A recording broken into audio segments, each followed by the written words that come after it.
Clap, bienvenue dans ce 4e épisode de mon podcast 100% dédié à la NFL. Et vous le verrez pour ceux qui me regardent sur YouTube, mais je ne suis pas dans ma chambre pour enregistrer cet épisode puisque je suis en vacances, donc je me suis mis dans le jardin. J'espère que le son sera suffisamment correct pour vos petites oreilles, mais a priori le setup est convenable, ça devrait le faire. Aujourd'hui, on va parler de l'AFC Nord, division qu'on n'a pas encore évoquée. Et comme d'habitude, on va parler des 4 équipes en une trentaine de minutes, en commençant par l'équipe qui a terminé 4e l'année dernière. Il s'agit des Browns de Cleveland.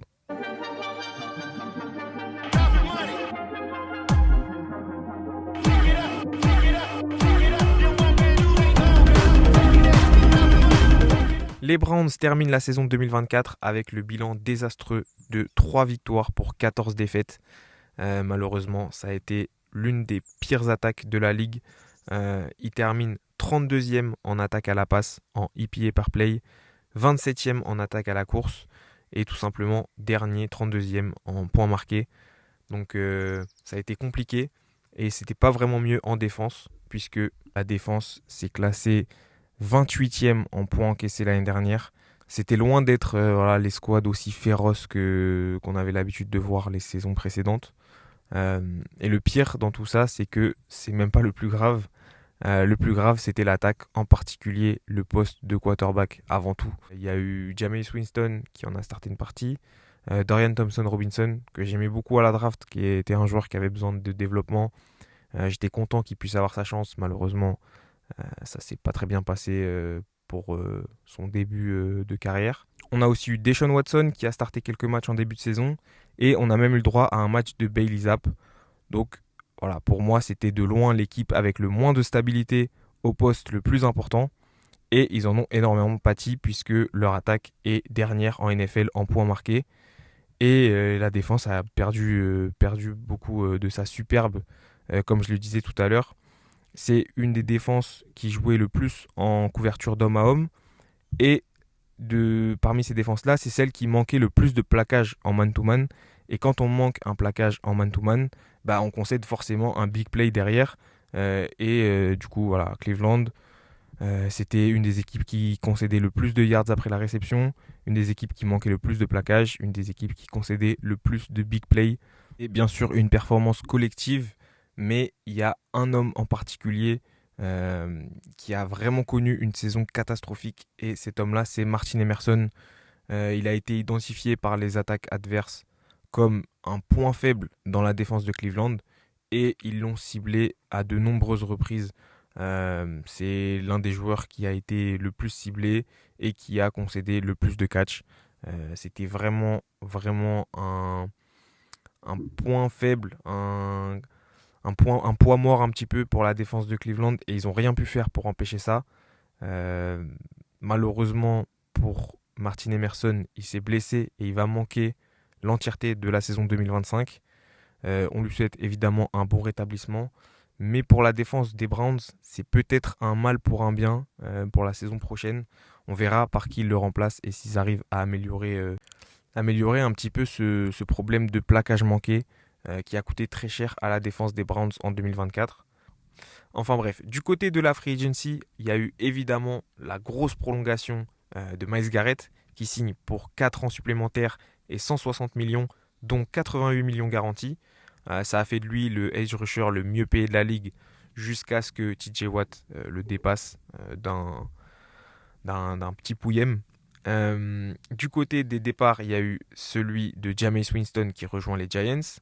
Le départ de Nick Chubb, running back emblématique des dernières années à Cleveland, qui a malheureusement subi une blessure vraiment crève-cœur et qui n'a plus été le même quand il est revenu.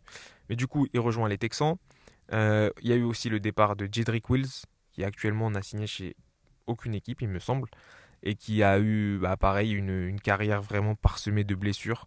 Et du côté des arrivées, il y a eu la signature de Joe Tryon, edge rusher en provenance des Bucks, celle du safety Rayshon Jenkins, qui a joué à Seattle l'année dernière, et celle du quarterback Joe Flacco. Évidemment, ce n'est pas une solution long terme au poste de quarterback, mais ça va au moins apporter la présence d'un vétéran dans le vestiaire et ça pourrait servir de mentor à un des 3 jeunes quarterbacks qu'ils ont derrière. D'ailleurs, je pense que la place de titulaire devrait revenir à un de ces 3-là. Donc ça va se jouer parmi Kenny Pickett, Dylan Gabriel et Shedeur Sanders. À voir lequel des 3 arrive à tirer son épingle du jeu pendant les training camps et les matchs de pré-saison. A priori, pour l'instant, c'est Shedeur Sanders qui aurait un léger avantage sur les 2 autres. Ce qui nous donne une transition parfaite pour aborder rapidement la draft de 2025. Au premier tour, ils avaient le choix numéro 2 overall. Je m'attendais à ce qu'ils sélectionnent Travis Hunter ou Abdul Carter, mais ils ont choisi de trade down avec les Jaguars au choix numéro 5. Dans l'opération, ils récupèrent un first round pick en 2026 ainsi qu'un second tour en 2025. Donc au premier tour, avec le choix numéro 5, ils ont sélectionné Mason Graham, defensive tackle de Michigan, qui devrait être un joueur très solide pendant très longtemps sur leur D-line, mais qui n'avait peut-être pas le potentiel d'un Abdul Carter ou d'un Travis Hunter. Enfin, ça reste à prouver, on verra bien. Au deuxième tour, ils sélectionnent Carson Schwesinger, le linebacker de UCLA, ainsi que Quinshon Judkins, running back d'Ohio State, avec le choix des Jags. Mais il n'a toujours pas signé son contrat rookie à cause de problèmes juridiques pour des faits de violence. Je crois que Mike Hall Jr., leur choix de second tour l'année dernière, avait déjà été repris pour ce genre d'histoire. Donc voilà, ça fait 2 fois pour Andrew Berry en très peu de temps. Au troisième tour, ils ont sélectionné Dylan Gabriel, premier quarterback du coup d'Oregon. Au quatrième tour, ils sélectionnent Harold Fanning Jr., un tight end qui a explosé les statistiques en réception l'année dernière en college football. Et au cinquième tour, ils sélectionnent Shedeur Sanders, donc fils de Deion Sanders. Vous connaissez l'histoire. Quoi qu'il en soit, je pense que la succession de choix discutables, voire douteux, qui ont été effectués par le front office des Browns depuis 2021, on va dire, depuis le trade pour Deshaun Watson, je pense que ça va leur coûter leur place à un moment donné, à moins qu'il y ait un miracle sur un des 2 rookies quarterbacks qu'ils ont sélectionnés cette année. Je pense que si ça se passe mal, ce sera le terminus pour les Browns en 2026. Enfin, pour les Browns, pour le coaching staff et le front office, je les mets tous dans le même sac, que ce soit Kevin Stefanski, Jim Schwartz, Andrew Berry, le general manager, qui a drafté peut-être 3 ou 4 titulaires depuis 2019. Allez, je compte Greg Newsome, je compte Jeremiah Owusu-Koramoah, qui est blessé en ce moment d'ailleurs, je compte Dawan Jones, peut-être on peut pousser et mettre Zach Zinter, mais ça a été dans tous les cas une grosse défaillance de la part d'Andrew Berry depuis sa draft de 2018. Voilà. Donc pour moi, c'est une équipe qui a sur le papier beaucoup de failles. C'est sûrement une des pires équipes de la NFL à l'heure actuelle. Ils ont un gros point d'interrogation au poste de quarterback. Ils ont une défense qui est passée d'une top défense en 2023 à une défense en dessous de la moyenne en l'espace d'un an. Je pense que cette année, en toute honnêteté, les Browns vont gagner 4-5 matchs peut-être. Je pense que c'est une équipe qui va à nouveau se classer parmi les plus mauvaises et qui aura l'occasion du coup de drafter très très haut encore l'année prochaine. On enchaîne avec les Bengals de Cincinnati qui terminent 3e d'AFC Nord en 2024 avec un bilan de 9 victoires pour 8 défaites. Saison très frustrante pour les Bengals puisque on a vu une équipe vraiment divisée entre une très très bonne attaque avec un Joe Burrow qui a vraiment surfé sur la vague et qui a évité les blessures cette année. Donc il termine avec des statistiques vraiment dignes d'un MVP. On a vu Ja'Marr Chase remporter le trophée, enfin le triple crown. Donc plus grand nombre de réceptions, plus grand nombre de yards à la réception et plus grand nombre de touchdowns pour un receveur cette saison. Il est premier dans les 3 catégories. Une saison donc très réussie du côté de l'attaque. Par contre, du côté de la défense, c'est là où ça a pêché. Ils sont 25e en points encaissés et l'escouade de Lou Anarumo a été vraiment très inefficace pour arrêter la course adverse. Ils finissent 28e en EPA par play en défense contre la course. Et globalement, ils ont quasiment jamais fait reculer l'attaque d'en face. Très peu de plaquages pour perte, très peu de sacs, si ce n'est sur third down, quand le drive est déjà compromis, entre guillemets.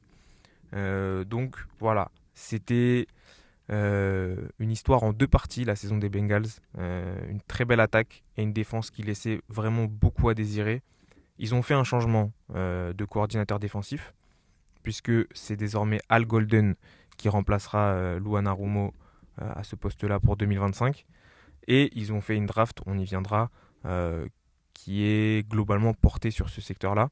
Là où je vais me montrer très critique envers les Bengals, c'est pas sur leur draft, mais c'est sur leur gestion de leur dernière free agency.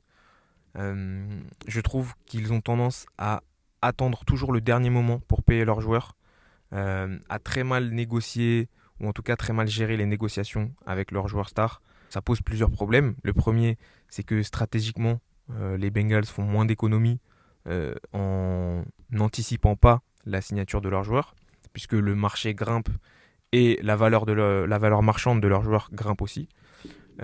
Et en plus, ça a tendance à irriter leurs joueurs stars, à les mettre dos au front office et à rendre houleuses toutes les négociations. Donc c'est globalement un mauvais calcul pour tout le monde. Cette intersaison n'a pas dérogé à la règle, puisqu'il y a eu des débats houleux avec Trey Hendrickson, qui a réclamé son trade. Il y a eu des débats compliqués avec Shemar Stewart, qui était le dernier rookie à signer son contrat et qui a manqué du coup certains camps d'entraînement. Et ça a été le cas les saisons précédentes avec des joueurs comme T. Higgins. C'est récurrent pour les Bengals de faire ce genre de coup bas peut-être à leurs joueurs. Et bon, ça s'explique par le fait que le propriétaire de la franchise est peut-être le moins riche de tous les propriétaires des franchises NFL et que du coup, il n'a pas toujours les liquidités pour avancer autant d'argent à ses joueurs. Enfin, j'imagine que ça fait partie des raisons. Mais en plus de ça, je trouve qu'il y a un gros problème de cohérence dans le roster des Bengals et dans la façon dont il est géré. On a vu les Dolphins faire quelque chose de similaire avec énormément d'argent dépensé sur Tua, Jalen Waddle et Tyreek Hill. Et on a vu que ça n'a pas très bien fonctionné. J'ai peur que ce soit la même chose pour les Bengals. Je vais vous expliquer pourquoi. Cette intersaison, les Bengals ont prolongé Ja'Marr Chase à 4 ans supplémentaires pour 161 millions. Contrat qui fait de lui le receveur le mieux payé de la ligue, à juste titre. Aucun problème avec ça. Mais ils ont également re-signé T. Higgins à un contrat de 4 ans pour 115 millions. Là où ça me pose problème, c'est que ça fait 17% de leur cap space qui est alloué à ces deux receveurs. Si on compte le contrat de Joe Burrow, ça monte à 35% de leur cap space pour ces trois joueurs. Alors, évidemment, un contrat de quarterback, ça coûte cher et ça pèse lourd dans le cap space. Mais 35% de son cap space sur trois joueurs, qui plus est du même côté du terrain, dont deux jouent à la même position, c'est pas une manière de gérer les ressources très équilibrée. Déjà, ça laisse moins de ressources pour renforcer les autres groupes de position de ce roster. Et en plus, ça les met dans une position très difficile si jamais il y en a un qui vient à manquer du temps à cause d'une blessure, puisqu'il y a tout de suite 10 à 15% de leur cap space qui s'assoira sur le banc parce qu'il est blessé. T. Higgins est un joueur qui a manqué plusieurs fois des matchs pendant la saison. Idem pour Joe Burrow. Donc c'est deux joueurs injury prone. Je dis pas qu'il fallait pas payer Joe Burrow. Je dis pas qu'il fallait pas payer T. Higgins. Je dis juste que si il fallait prolonger T. Higgins, il fallait le faire en 2024 ou à la rigueur en 2023. Mais c'est difficile de justifier de le faire jouer sous deux franchise tags successifs pour ensuite le prolonger à un contrat top 10 receveur. Pourquoi ne pas avoir fait ça avant et profiter de toute la durée du contrat pour étaler la dépense et en plus profiter du fait que le marché était moins élevé pour les receveurs à l'époque. Donc globalement très questionnable. Je trouve que voilà, les Dolphins ont fait pareil, ça n'a pas marché. J'ai peur que ça donne un résultat similaire pour les Bengals. En plus de ça, du coup, je l'ai dit, ils ont moins d'argent pour dépenser sur leurs autres groupes de positions et ça les met dans des positions très délicates à la draft où ils n'ont pas le droit à l'erreur en fait. Ils doivent sélectionner des joueurs qui sont capables d'être titularisés et de performer directement. D'ailleurs, leur draft, on va en parler tout de suite. J'ai mentionné tout à l'heure chez Shemar Stewart, leur choix au premier tour, le defensive end de Texas A&M, qui a vraiment un potentiel athlétique hors norme à la position et qui est déjà suffisamment bon pour contenir les courses extérieures. Donc sur ce domaine-là, contre la course, il sera efficace tout de suite a priori. Là où on a des questions et des points d'interrogation, c'est sur son développement en tant que pass rusher, puisqu'il a un grand nombre de pressions en college football, mais les sacs et les plaquages pour perte n'ont pas forcément suivi. Mais il aura besoin évidemment un peu de temps pour se développer. Au second tour, ils ont sélectionné Demetrius Knight Jr., un linebacker que j'aimais particulièrement. Donc voilà, encore un pick pour renforcer le front seven. Et ensuite, au troisième tour, ils sont allés chercher un guard.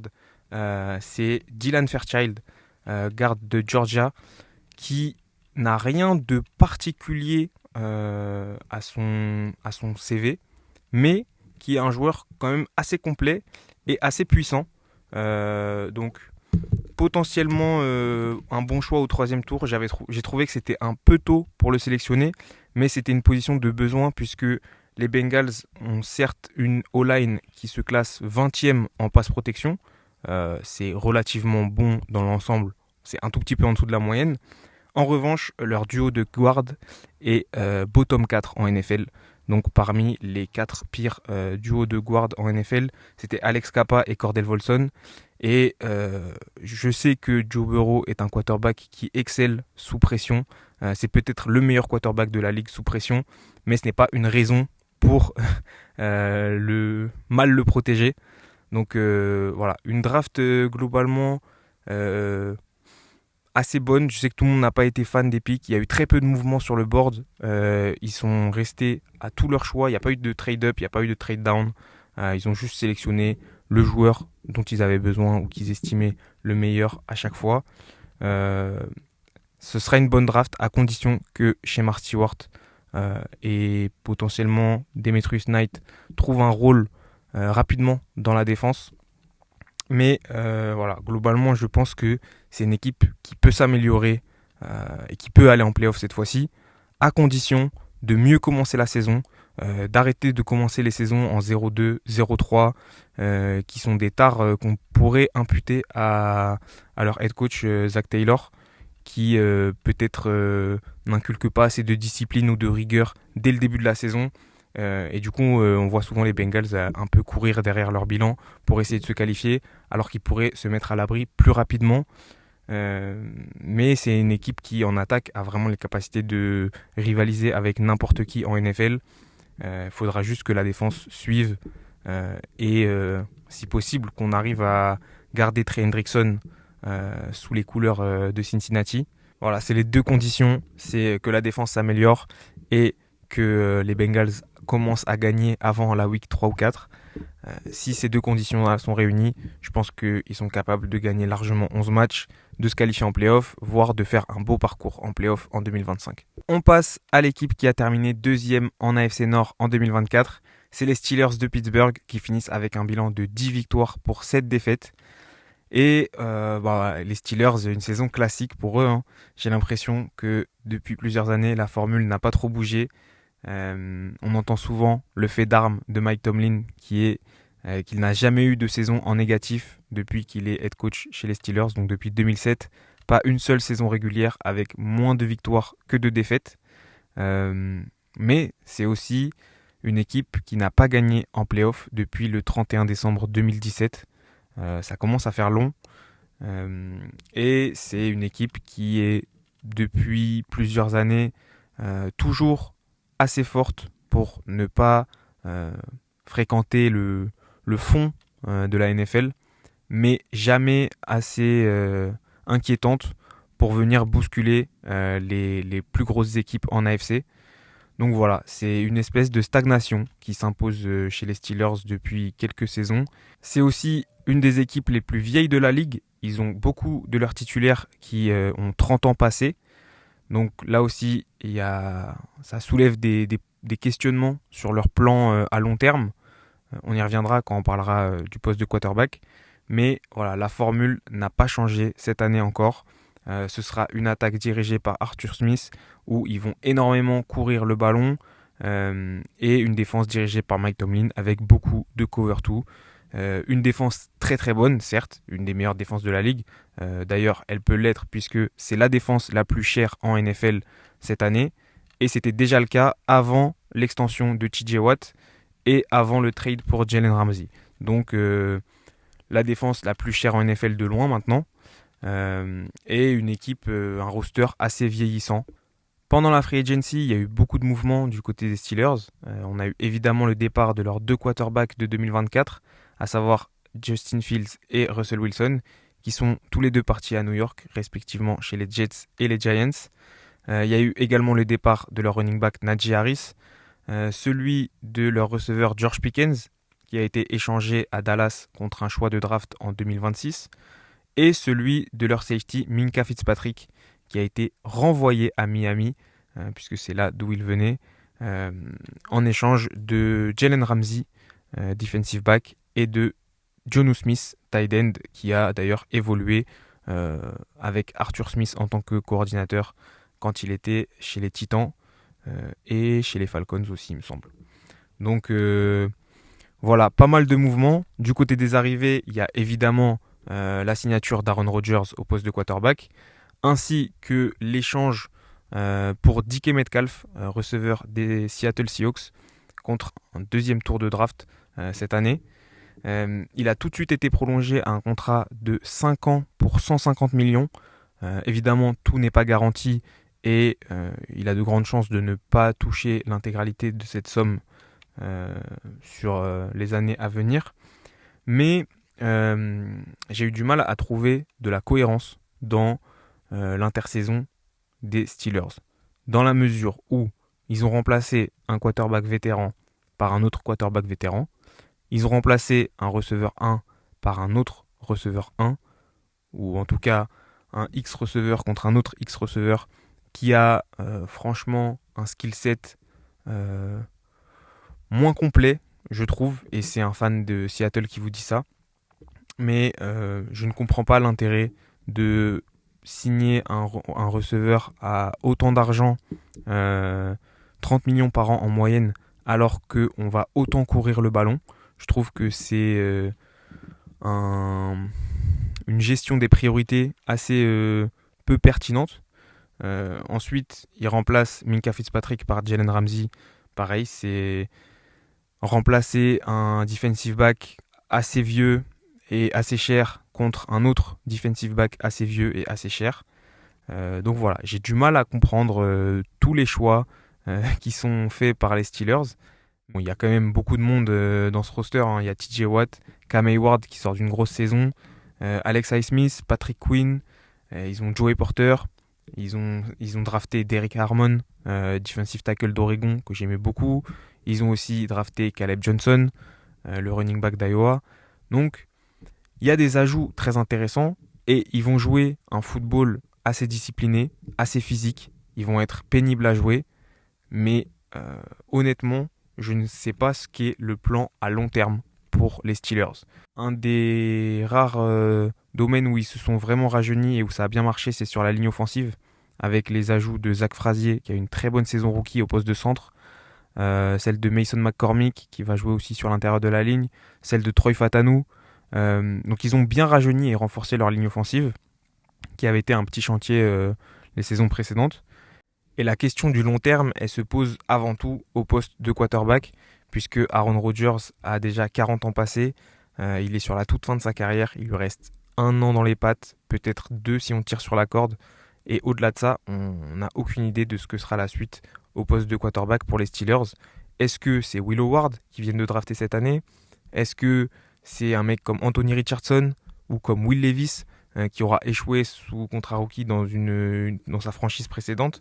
Et si c'est ça la solution qui est envisagée par les Cowboys, honnêtement, je ne suis pas trop convaincu. J'ai du mal avec les équipes qui sont à la fois pas complètement engagées à jouer le titre et à la fois qui n'embrassent pas réellement un processus de reconstruction, on va dire, mesuré.